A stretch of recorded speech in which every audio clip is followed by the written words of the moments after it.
ॐ शान्ताकारं भुजगशयनं पद्मनाभं सुरेशं विश्वाधारं गगनसदृशं मेघवर्णं शुभांगं लक्ष्मीकान्तं कमलनयनं योगिभिर्ध्यानगम्यं वन्दे विष्णुं भवभयहरं सर्वलोकैकनाथं।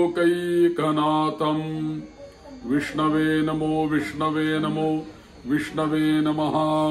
श्रीराम जय राम जय जय राम, श्रीराम जय राम जय जय राम, श्रीराम जय राम जय जय राम।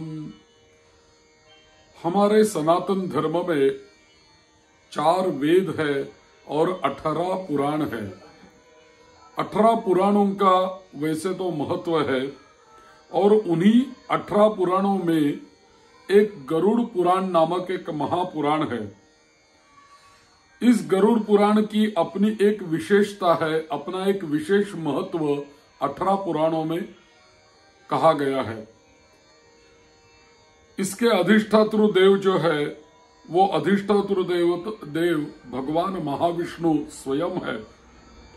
अतः यह तो एक वैष्णव पुराण होता है और इसका जो महात्म्य होता है, इसके महात्म्य में कहा गया है कि यथा सुराणाम प्रवरो जनार्दनो यथा युधानाम प्रवरः सुदर्शनम तथा पुराणेषु च गारुडञ्च मुख्यं तदाहुर हरितत्वदर्शने।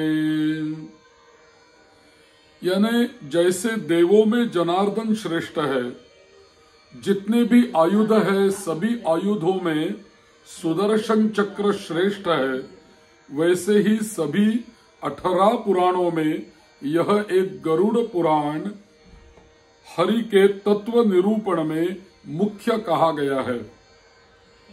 जिस मनुष्य के हाथ में यह गरुड़ पुराण विद्यमान होता है, उसके हाथ में नीतियों का कोश है।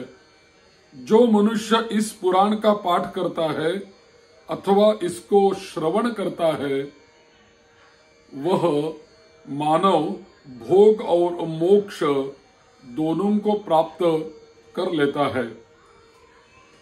यह गरुड़ पुराण 18 पुराणों में से एक है। तो इसकी महत्ता क्या है, इसमें क्या क्या विषयों का ज्ञान हमें भगवान विष्णु जी ने दिया है। इसमें कहा गया है कि मुख्य पुराण रूप में पूर्व खंड एक है, आचार कांड है, उत्तर खंड है और उत्तरखंड में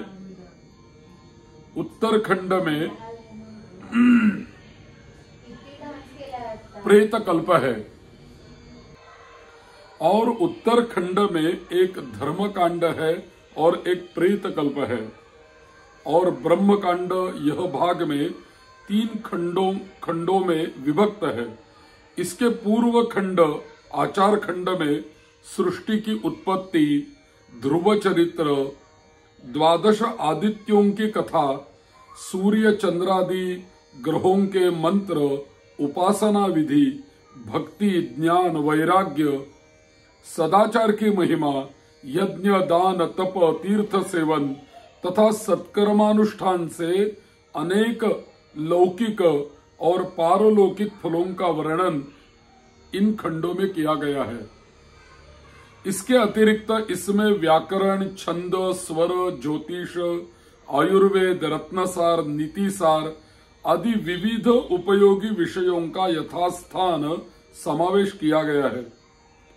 इसके उत्तर खंड में धर्मकांड प्रेत कल्प का विवेचन विशेष महत्वपूर्ण कहा गया है और इसमें मरणासन्न व्यक्ति के कल्याण के लिए विविध दानों का महत्व, दानों का निरूपण किया गया है और मृत्यु के बाद और्ध्वदेहिक संस्कार, पिंडदान, श्राद्ध, सपिंडीकरण, कर्म विपाक तथा पापियों के प्रायश्चित्तों का विधान, इन विषयों का विस्तृत वर्णन किया गया है इस प्रेत कल्प में।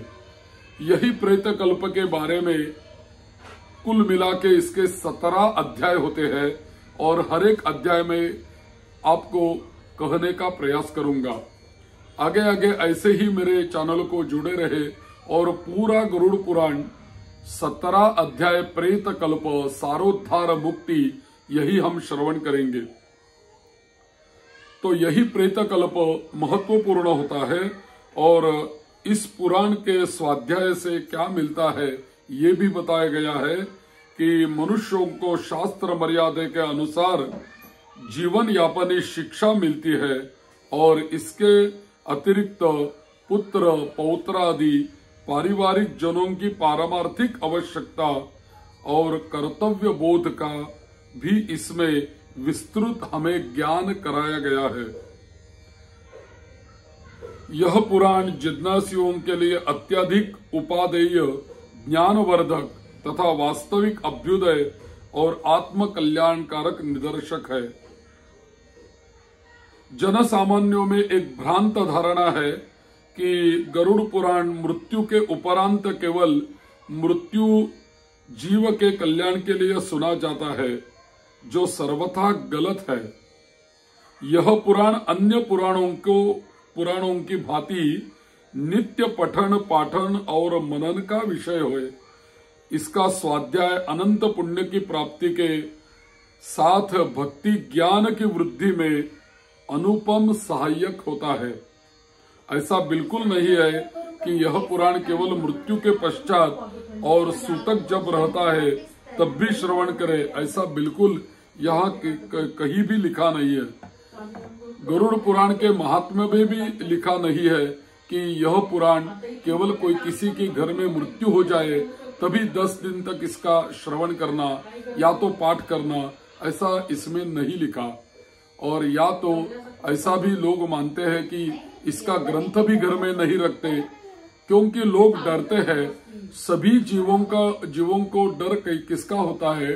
सभी जीवों को डर मृत्यु का होता है। तो मृत्यु से सभी जीव डरते हैं, इसलिए मृत्यु का वर्णन जिस पुराण में आता है वो पुराण का ग्रंथ काहे के लिए हमारे घर में रखे? तो लोग घर में रखने से भी डरते हैं, लेकिन डरने की कोई आवश्यकता नहीं। आज नहीं तो कल मृत्यु तो आने ही वाली है। जैसे यह जीवन चल रहा है वैसे पारलौकिक जीवन भी पिछले जन्म में हमने भोगा हुआ है और आगे भी यह देह छोड़ने के बाद हमें परलोक जाना ही है और स्वर्ग या नरक की प्राप्ति तो करनी ही है। तो क्यों डरे इससे? यह तो वास्तव है और जीवन का सत्य है। तो इसीलिए बेहतर यही होता है कि यह पुराण का श्रवण यदि जीवन जीते समय यदि हम श्रवण करेंगे तो हमारा बचा हुआ जो जीवन है, आयुष्य है, वो बहुत अच्छे तरह बीत जाएगा, ताकि हम क्या करें क्या न करें और क्या करने से हमें स्वर्ग मिलेगा, क्या करने से हमें नरक की प्राप्ति होगी, क्या क्या दान करना चाहिए, अपने हाथ से ही दान, इसी देह के द्वारा दान करना चाहिए, इसका भी ज्ञान हमें पहले ही यदि हो जाए तो हमारा जीवन सुखकर और आनंददायी होगा और अंत में गति भी हमें अच्छी प्राप्त होगी। तो इसीलिए बेहतर यही होगा कि जीवन में इसका पाठ करना चाहिए, अभ्यास करना चाहिए, चिंतन करना चाहिए, मनन करना चाहिए। क्योंकि यदि ऐसा होता कि सूतक के दिन में ही यह पुराण श्रवण करो, ऐसा यदि होता तो यह पुराण लिख देता। यहाँ महात्म्य में भगवान विष्णु कह देते कि देखो गरुड़ जी, यह पुराण मैं दे रहा हूँ, 18 पुराणों में से एक है। यह पुराण खाली मृत्यु के पश्चात ही श्रवण करना, 10 दिन में ही श्रवण करो, क्रियाकर्म करो और दोपहर को यह पुराण श्रवण करो, ऐसा भगवान विष्णु कह सकते थे, लेकिन उन्होंने नहीं कहा। क्योंकि और इसका अभ्यास होना जरूरी है। कुल मिला के इसके 17 अध्याय है और 17 अध्याय में प्रेत कल्प नामक यह विभाग है। देखो, यह गरुड़ पुराण है। इस पुराण को गरुड़ पुराण क्यों बोलते हैं? क्योंकि गरुड़ ये तो भगवान का वाहन है। इसकी कथा एक ऐसी मिलती है कि पहले तो गरुड़ पक्षी था, पक्षियों का राजा था और बड़ा पक्षी था, लेकिन वो भगवान विष्णु जी का वाहन नहीं था। विष्णु जी ने उनको वाहन नहीं बनाया था। लेकिन गरुड़ जी ने ऐसा एक बार मन में सोचा कि कोई ना कोई मुझे देवताओं में अच्छा स्थान चाहिए। तो देवताओं में श्रेष्ठ कौन है? तो भगवान विष्णु है।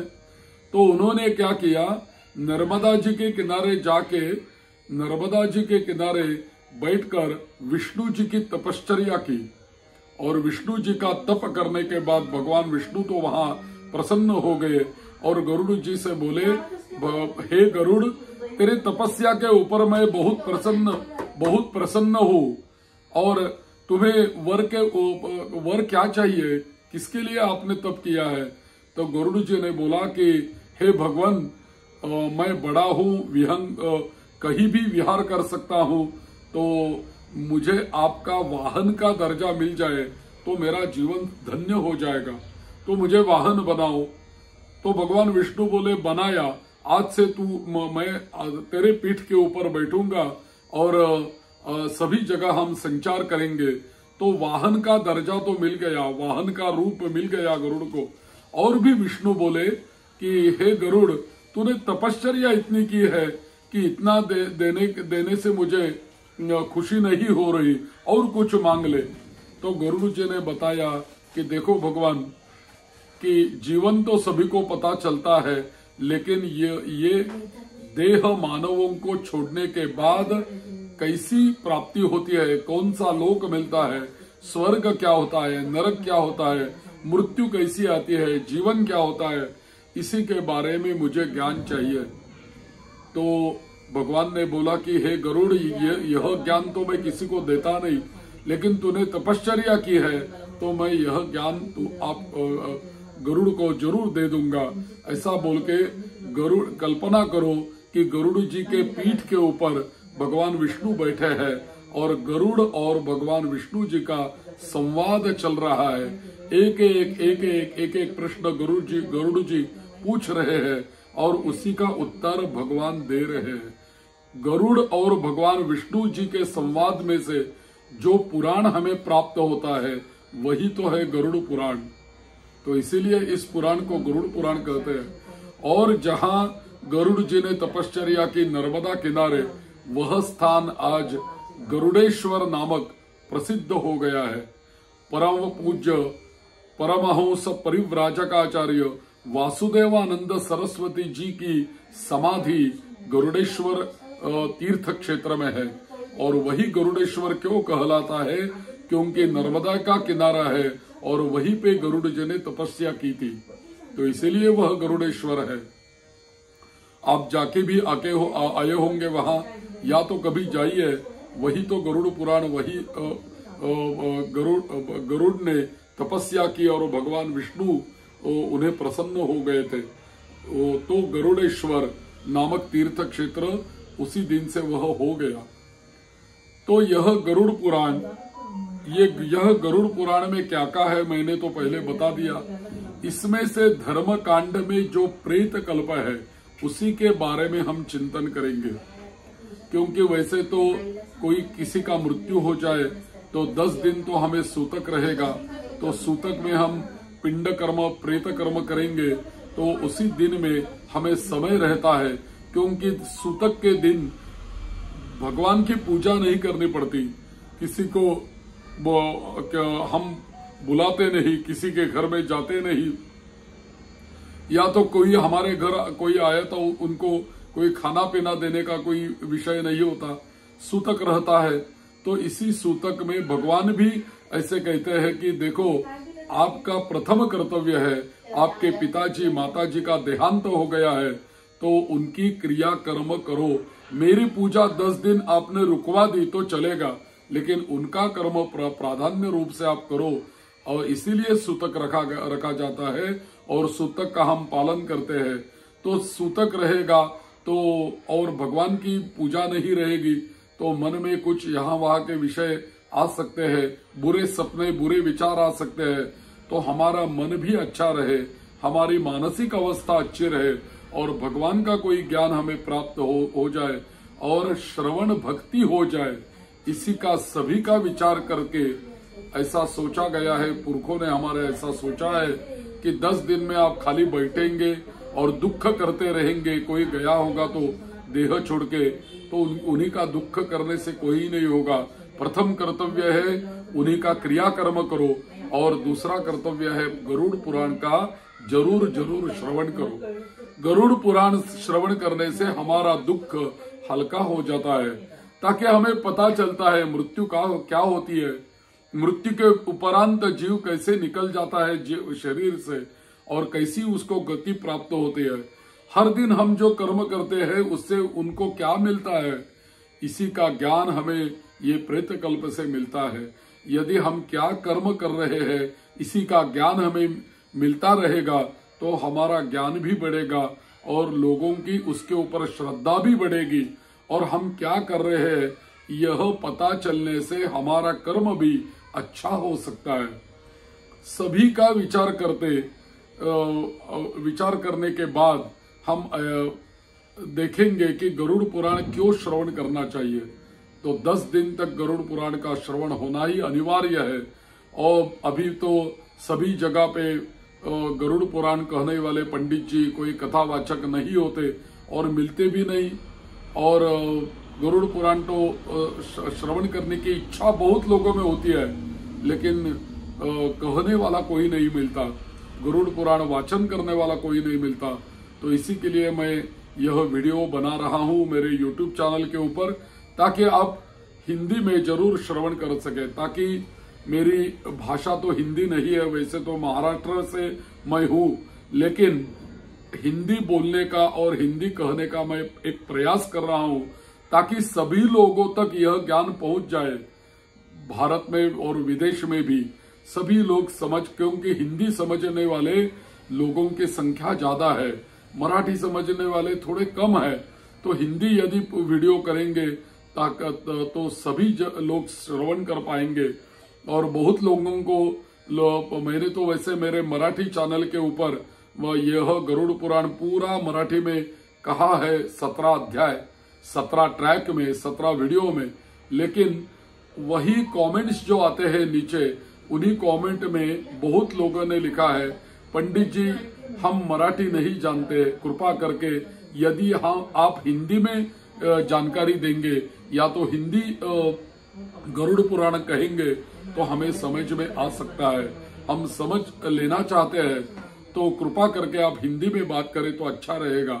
ऐसे कमेंट मैंने पढ़ा है, तो इसीलिए मैंने सोचा कि मेरे हिंदी चैनल खोल के उसी के ऊपर मैं हिंदी वीडियो अपलोड करता रहूंगा, और आप भी ऐसे जुड़े रहे। और इसीलिए गरुड़ पुराण भी मैं हिंदी में करने जा रहा हूं।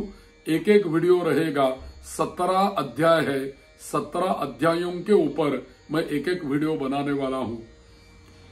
देखो, यह जीवन जो है, जीवन में मृत्यु भी निश्चित है और जन्म भी निश्चित है। गीता में भगवान कहते हैं, जातस्य ही ध्रुवो मृत्यु ध्रुवं जन्म मृतस्य च, यानी जो प्राणी जन्म ग्रहण करता है उसे एक ना एक दिन समय आने पर मरना तो भी पड़ता है, और मरना भी पड़ता है, और जो मरता है, जो मृत्यु प्राप्त करता है, उसे आगे जाके जन्म भी लेना पड़ता है। जातस्य ही ध्रुवो मृत्यु ध्रुवं जन्म मृतस्य च। पुनर्जन्म का यही सिद्धांत हमारे सनातन धर्म की एक विशेषता है। सनातन धर्म की जो विशेषताएं है, उनमें हम कर्म विपाक मानते हैं, पुनर्जन्म मानते हैं, भगवान का अवतार मानते हैं, 16 संस्कार मानते हैं। ये हमारी जो मान्यता है, विशेष मान्यता, इनमें से पुनर्जन्म को हमारे धर्म ने, सनातन धर्म ने मान्यता दी है। कोई ना कोई पिछले जन्म का कर्म लेके हम इस जन्म में आते हैं। इस जन्म में जो कर्म करते हैं, उसी कर्मों के लेकर हम अगले जन्म में चले जाते हैं, और उसी कर्म के अनुसार हमें देह की भी प्राप्ति होती है, और उसी कर्म के अनुसार हम भोगों को, सुख को या दुख को भोगते रहते हैं। सुख और दुख ये दोनों ही कर्मों का ही फल होता है। हमें जो सुख मिलता है वह सुख हमें पुराने जन्म में किए हुए पुण्यों का फल होता है, और जो दुख मिलता है वो दुख हमारे पुराने जन्मों में हमने जो पाप किया है उन्हीं का फल हमें यहाँ दुखों के रूप में भोगना पड़ता है। तो जन्म और मृत्यु यह तो हमारे सनातन धर्म की विशेषता है। तो जीवन की परिसमाप्ति मृत्यु से होती है। जीवन जन्म से शुरू होता है और समाप्त कब होता है? मृत्यु से जीवन समाप्त हो जाता है। इसीलिए मृत्यु भी सत्य है, इसीलिए भगवान उसको ध्रुव बोलते हैं। ध्रुव यानी अढ़ल होता है। ध्रुव तारा जैसा अढ़ल है ना, वैसे ही ध्रुव सत्य है। वो कोई चेंज नहीं कर सकता, बदल नहीं सकता। सत्य को सभी ने स्वीकार करना ही चाहिए और सभी ने स्वीकार ही किया है।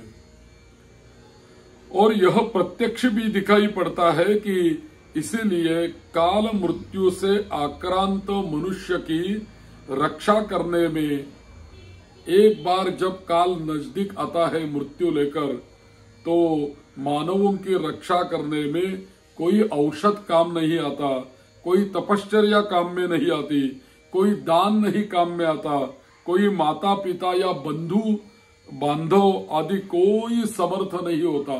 यदि काल मृत्यु को लेके आता है तो हरेक को जाना ही पड़ता है।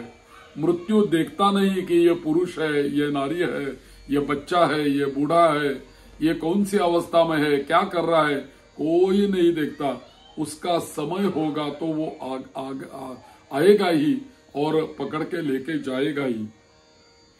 तो इसीलिए एक श्लोक हमें मिलता है, नौषधन्न तपोदानम न माता न च बांधवाः शक्नुवन्ति परित्रातुं नरं कालेन पीडितम्। कोई रक्षा में समर्थ नहीं होता। जीवात्मा इतना सूक्ष्म होता है कि जब वह शरीर से निकलता है उस समय कोई भी मनुष्य उसे अपने चर्म चक्षु से देख नहीं सकता। और यही जीवात्मा अपने कर्मों के भोगों को भोगने के लिए एक अंगुष्ठ पर्व परिमित अतिवाहिक सूक्ष्म अतीन्द्रिय ऐसा शरीर धारण करता है। 90 दिन या मृत्यु प्राप्त होने के बाद 90 या 10वें दिन, और तत्क्षणात् सोत गृह्णाति शारीरं चातिवाहिकं शारीरं चातिवाहिकं अंगुष्ठ पर्वमात्रं तु स्वप्राणैरेव निर्मितम्। जो माता पिता के शुक्र शोणित द्वारा बनने वाला शरीर से भिन्न होता है, वायव्यग्रसारी तद्रूप देहमन्यत् प्रपद्यते तत्कर्मयातनार्थे च न मातृपितृ संभवम्। ऐसा अतीन्द्रिय शरीर जीव को प्राप्त होता है। इस अतीन्द्रिय शरीर से ही जीवात्मा अपने द्वारा किए हुए धर्म और अधर्म के परिणाम स्वरूप दुख सुख भोगता है, तथा इसी सूक्ष्म शरीर से पाप करने वाला मनुष्य याम्य मार्ग की यातनाएं भोगते हुए यमराज के पास पहुंच जाता है। एवं धार्मिक जन प्रसन्नता पूर्वक सुखभोग करते हैं और प्रसन्नता पूर्वक सुखभोग करते हुए धर्मराज यम के पास पहुंच जाते हैं। ध्यान देने वाली एक ही चीज है यहाँ पे कि केवल मनुष्य ही मृत्यु के पश्चात अतिवाहिक सूक्ष्म शरीर अतीन्द्रिय शरीर धारण करते हैं और उसी शरीर को यम पुरुषों के द्वारा याम्य पथ से यमराज के पास ले जाया जाता है और अन्य प्राणियों को ऐसा सूक्ष्म शरीर नहीं मिलता। अन्य प्राणियों का यह सूक्ष्म शरीर प्राप्त ही नहीं होता। खाली मनुष्य को ही यह सूक्ष्म शरीर मृत्यु के पश्चात प्राप्त होता है। वे तो तात्काल दूसरी योनि में जन्म पा जाते हैं। यदि कोई एक हिरण होगा तो कोई बाघ ने उसको मार दिया खाने के लिए, तो हिरण तो मर गया, तो उसको हिरण को सूक्ष्म शरीर नहीं प्राप्त होगा, वो वैसे ही दूसरे जन्म में चला जाएगा। अगला जन्म उनका जो होगा उसी जन्म में वो हिरण चला जाता है। तो मनुष्यों को ही सूक्ष्म शरीर की प्राप्ति होती है और मनुष्य ही तत्काल सूक्ष्म शरीर से ही यमलोक में जाता है, यमलोक में ले जाया जाता है और यमदूत उन्हें लेकर जाते हैं।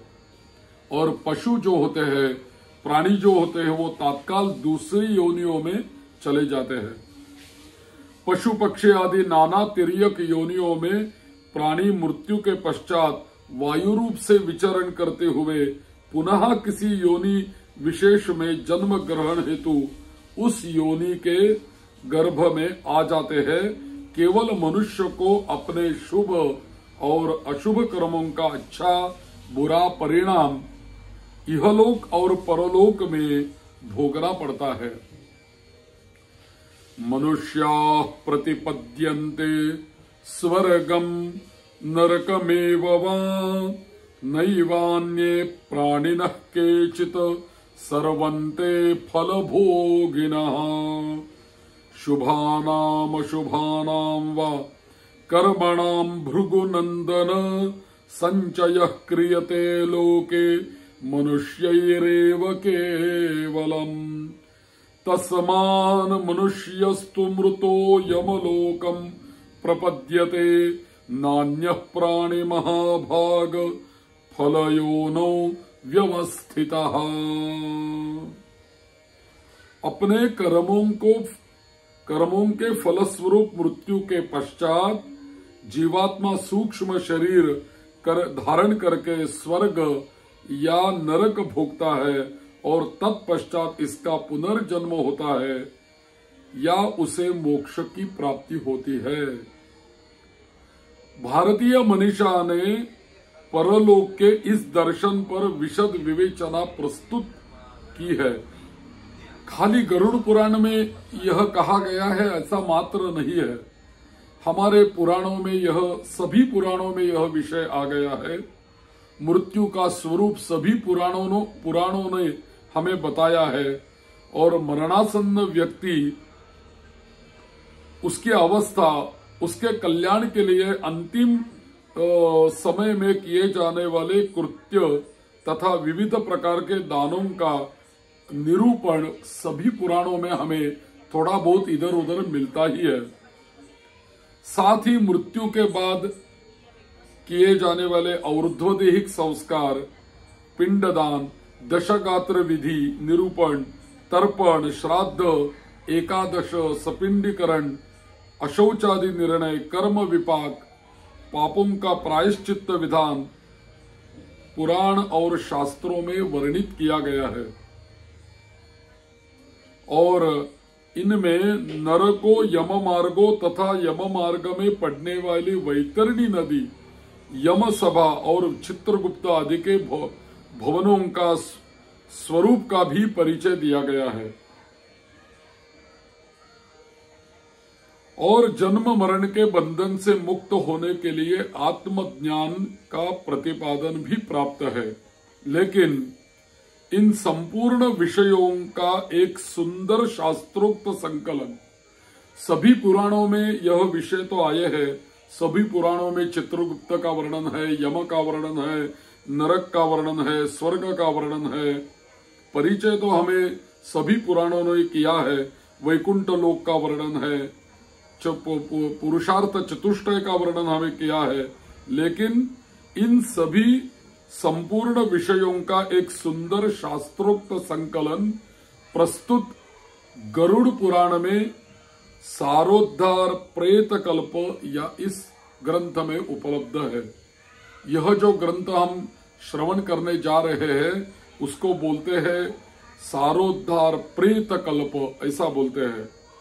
यह 16 अध्याय में संगुफित किया है सुगुम्फित किया है।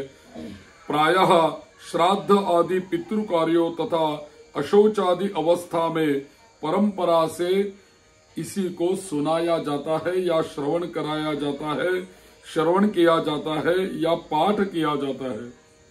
सामान्य लोग प्रायः इसे गरुड़ पुराण के रूप में जानते हैं, परंतु वास्तव में क्या है कि यह ग्रंथ मूल गरुड़ पुराण से थोड़ा भिन्न है। प्राचीन काल में राजस्थान के एक विद्वान थे, नवनिधि शर्मा जी इनका नाम था। उन्हीं के द्वारा किया गया यह एक महत्वपूर्ण संकलन है। इसमें श्रीमद् आदि शंकराचार्य जी के विवेक चूड़ामणि, भगवत गीता, नीति शतक, वैराग्य शतक एवं अन्य पुराणों के साथ गरुड़ पुराण के श्लोकों का भी संग्रह इसमें आता है। सारोद्धार प्रेत कल्प में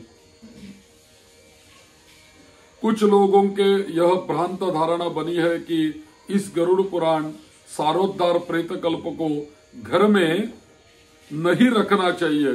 केवल श्राद्ध हो या प्रेत कार्य हो तो इसकी कथा श्रवण कर सकते हैं या तो पाठ कर सकते हैं। यह धारणा जो है, यह धारणा अत्यंत भ्रामक कल्पना है और भ्रामक और अंधविश्वास से युक्त है। ऐसा कहा गया तभी वो गलत नहीं होगा, क्योंकि इस ग्रंथ की महिमा में ही यह बात लिखी है कि जो मनुष्य इस गरुड़ पुराण सारोद्धार को श्रवण करता है, चाहे जैसे भी इसका पाठ करता है, वह यमराज की भयंकर यातनाओं को तोड़कर निष्पाप होकर स्वर्ग प्राप्त करता है। तो हमें यम यातनाओं को तोड़ना है, निष्पाप होना है और स्वर्ग को प्राप्त करना है। तो हमें जब हम जीवन जी रहे हैं तभी इसका श्रवण करना आवश्यक है। हम मृत्यु के बाद इसका श्रवण करेंगे तो उसका क्या हमें लाभ होगा, हम कैसा उसका पालन कर सकेंगे। तो मृत्यु आने से पहले गरुड़ पुराण का चिंतन हो जाना चाहिए, श्रवण हो जाना चाहिए। यह तो बात यही सिद्ध हो जाती है, क्योंकि हम यहाँ तो स्वर्ग प्राप्ति कैसी होगी? स्वर्ग प्राप्ति इसका श्रवण करने से ही स्वर्ग प्राप्ति हो सकती है। यह ग्रंथ जो होता है वो बड़ा ही पवित्र ग्रंथ है, पुण्य देने वाला ग्रंथ है और सभी पापों का नाश करने वाला ग्रंथ है। और श्रवण जो मानव यह श्रवण करते हैं, सुनने वालों की समस्त कामनाओं की भी पूर्ति करने वाला यह ग्रंथ है। तो इसका सदैव श्रवण करना चाहिए। पुराणं गारुडं पुण्यं पवित्रं पापनाशनं शृण्वतां कामनापूरं श्रोतव्यं सर्वदैव हि। गरुड़ पुराण का सारोद्धार नामक श्रवण रूपी यह और्ध्वदेही कृत्य पितरों को मुक्ति प्रदान करने वाला, पुत्र विषयक अभिलाषाओं को पूर्ण करने वाला तथा इस लोक और परलोक में सुख प्रदान करने वाला होता है। जो इस पवित्र प्रेत कल्प को श्रवण करता है, सुनता है, वे दोनों ही पाप से मुक्त हो जाते हैं और कभी भी दुर्गति को प्राप्त नहीं होते। इसीलिए समस्त दुखों को विनाश करने वाले तथा धर्म, अर्थ और काम, मोक्ष इन चतुर्विध पुरुषार्थों को प्राप्त कराने वाले इस गरुड़ पुराण प्रेत कल्पों को विशेष प्रयत्न करके अवश्य ही श्रवण करना चाहिए। इदंच आमुष्मिकं कर्म पितृमुक्ति प्रदायकं पुत्रवांछितदं चैव परत्रेह सुखप्रदं प्रेतकल्पमिदं पुण्यं शृणोति श्रावयेच्च यः उभौ तौ पापनिर्मुक्तौ दुर्गतिं गच्छतः तस्मात् सर्वप्रयत्नेन श्रोतव्यं गारुडं किल धर्मार्थ काम मोक्षाणाम दायकम दुःखनाशनम।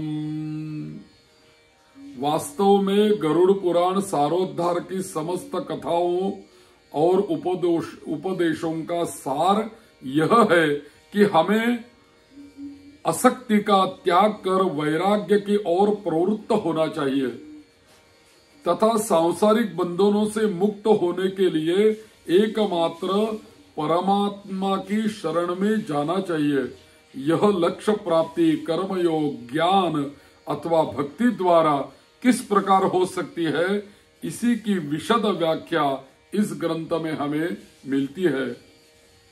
मनुष्य इस लोक से जाने के बाद अपने पारलौकिक जीवन को किस प्रकार सुख समृद्ध एवं शांतिप्रद बना सकता है तथा उसकी मृत्यु के बाद उस प्राणी के उद्धार के लिए पुत्र, पौत्र आदि परिवार जनों का क्या क्या कर्तव्य होता है, इसका विशद वर्णन इस गरुड़ पुराण सारोद्धार ग्रंथ में मिलता है। प्रेत कल्प सारोद्धार गरुड़ पुराण इसमें मिलता है।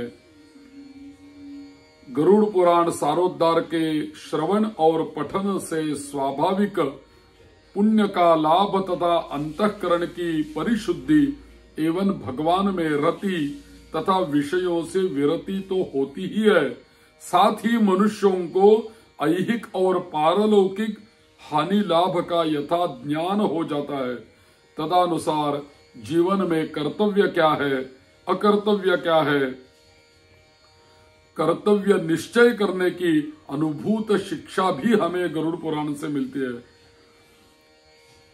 इसके अतिरिक्त पुत्र पौत्रादि पारिवारिक जनों की पारमार्थिक आवश्यकता और उनके कर्तव्य बोध का परिज्ञान हमें उपलब्ध होता है। इस प्रकार यह अत्यधिक उपादेय ज्ञानवर्धक सरस तथा यथार्थ अभ्युदय और कल्याण में पूर्णतया सहायक होता है। ऐसी ही प्रस्तावना में मैं आपको कह रहा हूं। यह तो हमने गरुड़ पुराण की प्रस्तावना की है इस वीडियो में। इसके आगे जो वीडियो आएंगे गरुड़ पुराण के ऊपर, हर एक अध्याय के ऊपर एक एक वीडियो में अपलोड करने वाला हूं, ताकि पहला अध्याय, दूसरा, तीसरा ऐसे 17 अध्याय के ऊपर 17 वीडियो होंगे। और पूरी एक गरुड़ पुराण के प्लेलिस्ट में मेरे मंदार जी हिंदी यह चैनल के ऊपर बना लूंगा, ताकि प्लेलिस्ट को क्लिक करने से सभी 17 वीडियो एक ही लिंक के ऊपर आपको मिल जाएंगे। तो ऐसे ही मेरे मंदार जी हिंदी यह चैनल को जुड़े रहे और कुछ ना कुछ जानकारी मैं देने का प्रयास कर रहा हूं। हिंदी में आपको जानकारी देने का प्रयास कर रहा हूं। इधर उधर भाषा कोई हो गई हो तो मुझे क्षमा करना, ऐसे ही जुड़े रहना। मेरा चैनल यदि आपने सब्सक्राइब नहीं किया तो जरूर सब्सक्राइब कर देना। यदि आपको कोई वीडियो पसंद आ गया तो जरूर परिवारजनों में वो शेयर करते रहना। कोई शंका होगी तो कमेंट्स करना होगा, तो जरूर कमेंट्स करते रहना, ताकि मुझे भी आपके प्रश्न समझ में आएंगे और मुझे भी नए नए विषय प्राप्त होते जाएंगे और मैं नए नए वीडियो बना सकूंगा आपके लिए। ऐसे ही जुड़े रहे। विष्णवे नमो। श्री राम जय राम जय जय राम। श्री राम जय राम जय जय राम। श्री राम जय राम जय जय राम। श्री राम जय राम जय जय राम।